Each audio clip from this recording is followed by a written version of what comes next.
Hello, ladies and gentlemen, and welcome to this. This is your KocoSports weekly WWE Monday Night Raw review. I'm your host, LK, going solo tonight for your review for this show. I want to ask you, live listeners, do you give this show a win? Do you give this show a loss? Do you give this show a tie? Put in the live comments what you think I'll be. Looking forward to reading that. And C, even better than that, we have the Name and Shame game returning tonight, and I have 4 of the very best, most embarrassing tweets from these people that I'm going to read and embarrass after this review. Looking forward to that. I'm telling you what, straight off the bat, show just finished, so let's just get straight out there. That's what I love about doing these reviews. The millisecond these shows go off the air, I'm going to give it a tie. Okay, I enjoyed the main segment.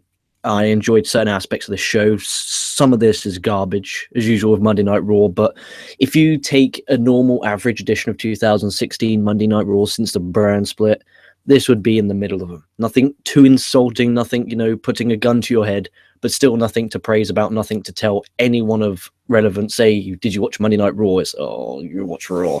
So, Raw from the 5th December 2016. Show started off with Seth Rollins coming out. He comes out. He says he wants Triple H. Rollins says to get to Triple H, he has to beat Kevin Owens for the championship. And he took out Chris Jericho last week because he was the one who kept costing him that championship. That leads to Kevin Owens come out. They participate in a style of promo war about Chris Jericho and if Kevin Owens is a fighting champion or not. Rollins wants his title match tonight. Kevin Owens says he's already in a match with Sami Zayn, as he was told by Foley, and says tonight is Chris Jericho versus Roman Reigns for the US Championship, plus Jericho versus Rollins at Roadblock, and a match right now against, and this was presence from Kevin Owens, because obviously Kevin Owens shouted at Chris Jericho last week, and the person who was against was Big Show. So Big Show's a heel versus Seth Rollins in our opening match of the evening. Big Slow's under 500 pounds. He's under 400 pounds now, which is absolutely out of this world. He's a heel that you care anyway. Kevin Owens pops up onto the apron, screams finish him at Big Slow. Big Slow then chokeslams Owens and basically, sorry, I'll break my fucking microphone there. Chokeslams Owens and points to Rollins as if he's yours. The Big Show turned face after being back for less than 10 minutes. Unbelievable. Rollins wins by count out. Rollins then pedigrees Owens because we do not have our Universal or our World Champion having any credibility, looking strong in any way, shape, or form. We have him buried by the Big Show. We have him buried by Rollins. We have him lying on the canvas after our first match of the evening because, well, we're WWE and fuck logic. Then we have Jack Gallagher versus Daivari, a rematch from the 205 Live show. And I'm going to be honest, I did not do a live 205 Live review. I will be tomorrow. I'll be doing a SmackDown Live and a 205 Live review after 205 Live. So you get SmackDown Live and 205 Live after 205 Live. A combination. Restrain, never do that. I never do 2 shows in one, but I'm going to have to because it's Tuesday nights. I talked about Gallagher, how amazing he is. I just felt that the crowd make or break a show when it comes to matches like this, like especially with the cruiserweights. If the crowd are dead, it's like, okay, they're flying. It doesn't really matter. You need the crowd to be hot. If you are a wrestling fan and you are going to these events, make some noise for the cruiserweights, please. Gallagher's amazing. He got out of a headlock with a handstand. Michael Cole and Byron Saxton. Instead of calling this match, instead of putting the talents over, they spend the first few minutes bickering. Cole is literally going to Byron. Guess who Jack Gallagher's idols are? It's X-Pac, Stone Cold Steve Austin, and some other guy. Unbelievable. Oh, that's going to get Gallagher. Oh, I now know who Jack Gallagher's idols are. I think he's my friend now. Oh, fucking hell. A guy gets a win with a running dropkick after a headbutt. The exact identical match that they had on 205 Live. If you were there live, be ashamed of yourself. That crowd was very quiet. After the match, Daivari attacks Gallagher on the right leg, got him heat. At least now we're starting to get some characters from these guys. You now know Daivari's a heel. But does this mean we're going to get another rematch between these two? And the match is pretty much identical. And I'm not complaining about the match. I'm not saying this match was bad. I give it a 1.5. I just do not give a fuck. And that's not the wrestler's fault. The way they're presented, the way they don't have any rivalries, the way it's just matches, the way how it's a rematch from a match I saw less than a week ago, the way how Jack Gallagher won, Daivari gets the heat back, and it's just really, they're doing this all the time. This is constant with the cruiserweights because they're trying to protect everyone. What they're doing is they're giving one guy a win and then the heels are beating on them. And they do it all the fucking time. Then we go backstage. You have Kevin Owens. He moans to Mick Foley about what happened on the opening segment. Foley says the match is still taking place with Zayn and Kevin Owens. Jericho then walks in. Kevin Owens tells him about the matches he made and helped make. Jericho says, we're still not good. So there you go. Rusev and Lana are then arguing. Enzo says he doesn't like men talking to women like that, so he goes over to help while a gentleman. Lana then takes the ring and says, this means you are the only man who can have me, and then throws it on the floor. Enzo then, gets on it. Lana then says, Rusev takes advantage of me. Lana then tells Enzo to go to a hotel room. They're putting some effort. I bash this company a lot for not putting effort in. At least it felt like to me anyway that they were putting just an incy bit of effort in the writing of this. It's going to lead to the Big Cass versus Rusev rivalry, which I think will be very beneficial for both. But Enzo's going to get lost in the shuffle here. But he's an entertainer. He's not a good wrestler. He's an entertainer, and he's best suited for these type of environments, these type of storylines. So they may suck, but props to them for keeping him in there. Keep him in these backstage scenes where, he can go in the ring, can have a match, he can be in a tag team, he can get battered, he can get obliterated, he can get destroyed. But in the end of the day, he doesn't have 15-minute to 20-minute classics because he can't. Then speaking of classics, we have Sami Zayn versus Kevin Owens. Non-title match, of course, because of Raw. Do you remember, take your minds back a few months ago, and, Vince McMahon doesn't think that you can do this, to a certain event called Battleground 2016. Sami Zayn versus Kevin Owens in a match for the last time ever. Fast forward 6 months, and you have an unadvertised match, give or take, minus a few plugs. Kevin Owens versus Sami Zayn. Does Vince not remember, or does he think we're too imbecilic to remember? Really grinds my gears. This is match of the night by far. Really good match here. Kevin Owens hits a tope con hilo, throws Zayn in the ring. Zayn hits a running tope con hilo back at him. Zayn hits a tornado DDT on the apron. He hits that diving through the torpedo DDT through the buckle onto the floor. Zayn hits a half Nelson suplex. Kevin Owens with a swinging fisherman suplex off the top for 2. Zayn with a blue thunder bomb for 2. Zayn with an exploder into the barricade. And I said this on yesterday's show, the TLC review, if you haven't watched it already. I said I do not like moves where there's no safe landing. Like, I do not like moves into the buckle. I do not like watching moves into the top rope, like when they do scoop slams into the ropes and their legs could get caught. Into the barricade is just as bad. And I think it's very, very dangerous, and it needs to stop. So he does the exploder into the barricade, throws KO into the ring, and then KO just gets up, pop-up powerbomb, still selling, and then basically just falls on Zayn. 1, 2, 3. I'm glad Kevin Owens got the win. It was important that Kevin Owens got the win. It was very crucial that he got the win. And that makes me extremely happy because he did get the win. Zayn didn't look too bad in defeat. But with that being said, did Zayn need that lose? Wasn't he in the middle of getting battered? Right. Scrap that. Okay. So Zayn just went from a rivalry of Braun Strowman. And he dissed the general manager Mick Foley. So do you know what Mick Foley does? He rewards him with a match with the Universal Champion. Surely, if you're looking at this kayfabe-wise, Zayn spoke to Foley like a piece of shit. Why would Foley give Zayn that opportunity? Does that make sense to you? Because it doesn't make sense to me. This show half of it doesn't particularly make sense to me, if I'm going to be frank with you. We're in the locker room and Jericho Reigns are there. Reigns tells him to focus because, Reigns wants him to focus because Jericho says you're lucky everything gets handed to you tonight. Your luck runs out. Roman says, or you're just doing Kevin Owens' dirty work. I guess that's okay. Backstage interview with Sasha Banks. She sounds very ill. Sasha says that Charlotte brings out the best in her. Sasha then challenges her to an Iron Man match. Another fucking match. How many times do we have to see Charlotte versus Sasha Banks in a fucking pay-per-view or in any match at all? I'm getting sick and tired of seeing this now. I don't give a fuck if it's a Hell in a Cell match. I don't give a fuck if it's a fucking Buried Alive or a Bra and Panties. I don't give a fuck what type of match it is. We've seen this match to death. 30 more minutes I've got to sit through. Can someone calculate how long they've wrestled each other this year alone? Because I guarantee you're into the weeks.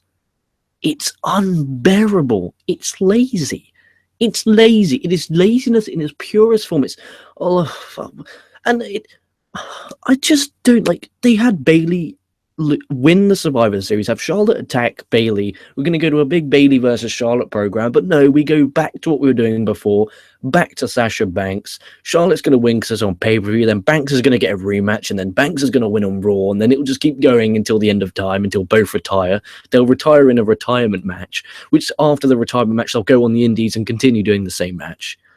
It's unbearable, for crying out loud. Then we had Rich Swann versus TJ Perkins, non-title match because Raw. Swann versus Kendrick have their rematch at 205 Live tomorrow night. TJ Perkins, the match basically comes to an end when TJ Perkins goes for a springboard and then in midair, Swann hits his spin kick to the head to get the win. Okay, match. Again, the crowd kind of making this worse. And if you go into this show, make some noise for these cruiserweights, because if the crowd don't respond to it, they're going to not deliver better ones. Like, I want to see Akira Tozawa versus Grant Metalik, if I'm going to be perfect. And speaking of that, oh my God, I'm so excited for the Evolve shows this weekend. I've got the weekend off because it's my birthday weekend. And on my birthday, I'm doing an Evolve 74 review. Yes, I am the man.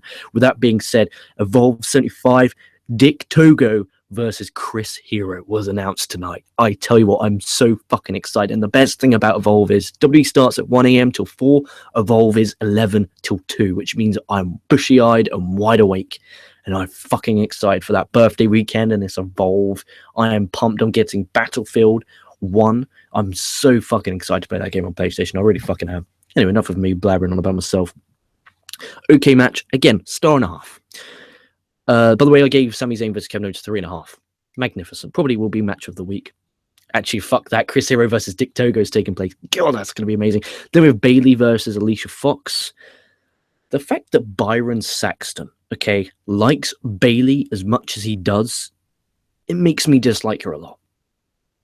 Legit shoot. I am starting to dislike Bayley because of the fact Byron Saxton likes her that much.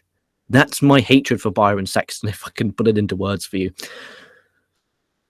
Again, I stress this. What was the point of Charlotte attacking Bayley after the Survivor Series, which was a big moment in a big pay-per-view? And the payoff is Bayley versus Alicia Fox, because from what I've written down on my notes here, the match is happening because Bayley gave Cedric Alexander a bear, and Alicia Fox wants to fuck Cedric Alexander, so she's a bit angry. What is this show come to? It's all about fucking and flirting and backstabbing and traps and setups. What happened to the good old days where we cared about the championship, we cared about heated rivalries? Now we're fighting over women. It's a fucking reality show. Are the writers of Total Divas writing this? Oh, it's a 0.5 star. I felt insulted. Bayley got to win the Bayley to belly if you're that interested. Poor Bayley. She went from the top of the pedestal in NXT to facing Alicia Fox over Cedric Alexander. He wasn't even on this show. Backstage, Enzo is excited to fuck Lana. Enzo gets text a picture of Lana. Enzo then runs to get changed. Rusev asks Cass where Lana is. He says he doesn't know. So then Rusev says, I'll see you in the ring tonight. This was obviously a trap. A 5-year-old watching this would have noticed that. Backstage, Flair gets out of a limo. Enzo waits. I'm sorry. I went for a piss. When I came back, this is what happened. What I missed, according to the people on Twitter, was Mark Henry obliviate Titus O'Neil. I am the better person for not watching it. So Flair goes out of the limo. Enzo's basically waiting for his car. So Flair's get out of the limo. And they do this awesome certified G thing. I found it entertaining anyway. Flair then goes out, Cass into the limo. US title match next. So we have Roman, or is this person put on Twitter, Roman Rings. Oh, sorry, name and shame game is going to be exciting later on. Before we get to that, actually, it's a backstage segment. So Jericho tells Kevin Owens to stay out of his business. We have US title, Roman Reigns champion, Jericho challenger. Jericho a nice crossbody off the top to the floor. Jericho goes for a code breaker and Reigns holds on, pushes him up into a sit-down powerbomb. That's very nice. Jericho then, after 3 attempts, finally applies the walls of Jericho. Kevin Owens then super kicks Reigns. Jericho code breaker for 2 for a really good near fall. I thought that was it. I legit thought Jericho won it there. That was a great near fall. Kevin Owens jumps on the apron. Jericho and Kevin Owens argue until Jericho sends him to the back, tells him to fuck off. Jericho turns around. He leapfrogs a spear, but then Reigns hits the rope. He gets the win. We thought Chris Jericho had a chance against Roman Reigns. How idiotic are we? Roman Reigns is Samoan. You know how much Vince loves Samoan cock. Jericho, get your ass back to Canada. Get your ass a Samoan wife. Vince might look at you differently next time, buddy. 2 stars and a half. 2.5 stars, maybe 2 3/4. This was decent. A decent TV match. Nothing wrong with this at all. Reigns, the wrestler's not bad. Reigns, the character, is out of order. Then you have Cass versus Rusev. Well, Rusev's music hits. He doesn't obviously come out. So Cass, he tries to phone Enzo. He does. Enzo declines the call because he's an imbecile. What that automatically doesn't make sense. So Enzo gets into the hotel room with Lana. Lana gets them drinks. Enzo says pretty much he has to go. He kind of suspects something. Lana then rips off his shirt, shows him her tits. Lana tells him to take off his pants. Lana calls him a fool and then calls Rusev. Rusev comes in, beats the shit out of him, hits him over the head with a plant, and then drags him out of the room. Just reading that back, I feel like I just recycled a porno. Well, was it Boom's recycling the Sunny porno? If you go back a long way into February of the archives of this YouTube channel, you better find Boom's reviewing Sunny's porno, which I give you homework to do because I think you might find it very entertaining. And I'm like, hardcore porno all the way, beating and brawling, but and then the worst thing is like, there's going to be people like, the Attitude Era is coming back. The Attitude Era is coming back. They're violent. The Attitude Era. Like, the Attitude Era was great because of the time and because of the audience, but because WWE now is aiming at that youngsters, it's just wrong. If this was a TNA, a TV 14, or a Ring of Honor TV, or even a Raw TV 14, I would say that was okay. But because it's PG, and because I'm grading this and reviewing this to maybe parents, okay, who think WWE is PG, I would not let my kid watch that segment. I'm being brutally honest. If I'm a parent, I'm not, but one day I will be. I would not let my kid watch that segment until at least the age of 13, maybe even 14. And this show is aimed at the 6-year-olds who Kevin Dunn, the ugliest human being alive, has cameraed on these little kids. Come on. They don't know what they're like. Sometimes they're aimed at the kids, sometimes it's the adult, sometimes it's the horny men. Like, what the fuck are you doing? I just watched the start of a porno. Jesus Christ almighty. What was the thread throughout this show? Was it a title match? No. It was the build-up to Enzo going to Lana's hotel room. Despicable. That's unforgivable. Number 1 contenders for the tag titles next week. You have the Club versus Cesaro and Sheamus. Obviously, next week on Tuesday, the New Day will be breaking Demolition's record. I like Anderson's new gear here. The trousers, I like it a lot. Sheamus hits the hot tag. He clears house. Sheamus then clotheslines the Club on the floor. New Day then start brawling on all of them, and there's a big brawl. Kofi hits a tope con hilo, but both Sheamus and Cesaro catch him like that and throw him into the rest of the New Day. Who's the number 1 contender? And then, do you know what they do? They didn't have the general manager announce it. They didn't have the commissioner announce it. They had Michael Cole go, next week, here's a triple threat match for the tag titles. You got the Club, you got the New Day, and you got Cesaro and Sheamus for the tag titles next week. And I tell you what, that should be the main event, because you can play this saying they are 1 hour away from breaking this record. 1 fucking hour if you're in the main event. 1 hour. And then they could lose, go heel, and they could lose it by 1 hour. Imagine that. Absolutely brilliant. Still in a half match. Nothing great. Then main segment of the night, the main event. Charlotte comes out. She cuts a promo saying she apologizes for being a bitch of a daughter. That was a quote. And this crowd is so dead, they don't even respond to the word bitch. And for a WWE crowd, that's very strange. The W crowd responds to curse words like shit, bitch, piss off, pissed off. They respond to that like an indie crowd would to a 450 splash. So Charlotte says, it was hard to watch Ric Flair raise Sasha's hand last week. Ric Flair comes out. Charlotte apologizes and hugs Rick. Charlotte then slaps Rick and turns proper heel, and it was brilliant, calling him a son of a bitch, and cuts a very good, really good, intense promo saying how Ric Flair turned his back on her, not the other way around. Sasha comes out to make the save. Charlotte beats the shit out of her, launching her hard into the buckle. Rick's crying because it's Ric Flair in 2016, that soppy legend. Charlotte then drags Sasha in front of Rick, takes the piss out of him for crying, walks the fuck off. End of Monday Night Raw. It was entertaining, that main segment. I really liked that. And considering this rivalry has gone on for nearly 12 years, I'm glad now that we can move on, get the heel heat on Charlotte, and move the fuck forward. I really like that, okay? Major heel heat. Now, you try a little bit to forget about the fact that this is their 19th pay-per-view match in a row. And remember the fact that Charlotte was a bitch. You want Sasha to get a comeuppance. And next week, will Sasha get revenge? So, with that being said, it's time, ladies and gentlemen, for the name and shame game. Now, if you're new to this channel, during Monday Night Raw, during SmackDown Live, during pay-per-views, I get bored. So I go on my Twitter, I type in #Raw, and I just look at all of these people tweeting. I take 4 or sometimes 5 tweets, and I write them down word for word, bury them, and laugh at them. There is 2 on here that are fucking hilarious. The other 2 are just... they're a bit sad. So you have Real Poo 38. Gallagher on Raw. This is the best show of the year already.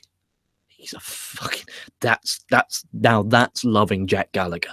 That is loving Jack Gallagher. Announcing this is the best match of the Raw because Jack Gallagher's on it. JC Bobbitt. Holy shit. That's amazing booking there. When did this happen? I wrote down here after Rollins pedigreed Kevin Owens. How is that great booking? Imbecile. Here we go. This is the brilliant one. Okay. This is brilliant. At Nabin Yo-Yo. #Raw. Ramon beat the Krish. Ramon is a winner. I love Ramon. Oh, Nabin Yo-Yo. Oh, I retweeted it and then put #name and shame game's going to be great this week on #Raw review. She followed me back. I hope she's not watching this, Nabin Yo-Yo, because if she is, I think I'm going to be blocked. And then this is the best one. Okay, this is brilliant. HTTP Roman Reigns. This is my daily reminder for you, King Roman Reigns. Always take care of yourself and never forget that you are loved. I love you, Roman. A legit human being with a brain cell tweeted that. Absolutely brilliant. And I'm sorry if you don't enjoy that. If you think that's me being a prick, I'm sorry. I have to find ways to entertain myself, lighten up, get a sense of humor. Just find that funny for what it is. I'm not insulting these people personally. I'm just saying it's funny and I'm just having a funny time. Here we go. Live comments time. Ba-bum, ba-dum, ba-dum. Oh, we got some live comments tonight. Thank you very much, guys. Like to see this. So Heavy J says a small package. I didn't know Roman any wrestling moves. Jericho will cost Owens the match at Roadblock. Yeah, you're probably right there, Heavy J. I am expecting that. Edward Mohan then puts what happened at the end of Raw. I fell asleep. And then puts dude, this is wrestling chill. Dude, right. What happened at the end of Raw? What happened at the end of Raw was Charlotte cut a passionate promo saying Ric Flair screwed her, not the other way around. They had a bitch fight and they got good heel heat on her. I'm not going to answer yes. I Love 63 says, how do you feel about Kevin Owens champion wrestling so low on the card? Yeah, that was a bit strange, but it's the top of the hour. I see the top of the hours as kind of main events equally. I wanted them to put the US belt on Jericho. What do you think? Yeah, I was expecting that and wanted it. But I just don't like the idea of having the champion versus champion match, because if Reigns wins, then what are they going to do with the US belt? I don't like that. Andy Pap says Raw was decent. Agreed. That Enzo segment was gold. That was Rey Mysterio might be working on the creative team, which is why he hasn't been popping up as much on live comments. How about that? Not the hotel one, he puts. Thank God. The Enzo segment reminded me of what Lita did to Dean Malenko. You know what it reminded? Yeah, that's true, actually. It also reminded me of Tori Wilson and Val Wilson and Dawn Marie in 2002. That was weird. Edward Mohan, yes. Andy Pap says, fuck Kevin Dunn. Edward Mohan puts, Kevin Dunn is a dick. Oh, that's agreed. Andy Pap says, WWE doesn't want the direction they want to go. They don't know, do they? They really don't know the direction that they want to go. That's a great comment, Andy Paps. Edward Man says, I hate that they're not allowed to take chair shots to the head anymore. Oh, I'm the opposite. I cringe every time I see a chair shot to the head because you can just sense the battering of the brain. Like, I get that you should risk your life, but surely there comes a point in time where you do need to clean up the sport a little bit. I'm all for safety, but it's strange because I'm all for risks, but at the same time, safety. Like, I'm not a fan of these suplexes into ropes and buckles that they're doing a lot, but I like the dives to the floor. I like the moves onto the apron. You know, it's really 50-50. I think it's just opinion. You know, everything's opinion. Lots of people still take chair shots to the head. I think I'm just different because I'm not a believer in hardcore matches unless it's you know, you have to. But then certain times, maybe in an instance where you're playing a hard man character, like imagine if, you know, you hit a chair shot straight to the head of Taker and then Taker bumps down and then sits back up. I think it could really help his character, but only if they have to. How about that? Andy Pratt says, honestly, they should make the product more 18 to 45 friendly because we buy their crap. Yeah, that's really true. Because even in the end of the day, you know, when I was younger, that's what 01, 02, 03, but there's some dodgy shit in there with like 18 plus, but your parents still let you watch it because it's WWE, you know, you can just skip it. At least for me anyway, I had it on record, so my mum could skip the dodgy stuff. But the mum was the one who bought it. You know, my mum was the one who always bought me the magazines, bought me the shirt, the wrestling figures, the wrestling ring, the DVDs, the merch, the tickets. I never bought it. So surely if the parents want to watch the show as well as the kid, then you're going to have more money. But hey, who are we? Once it hits 9 p.m., Raw goes TV 14.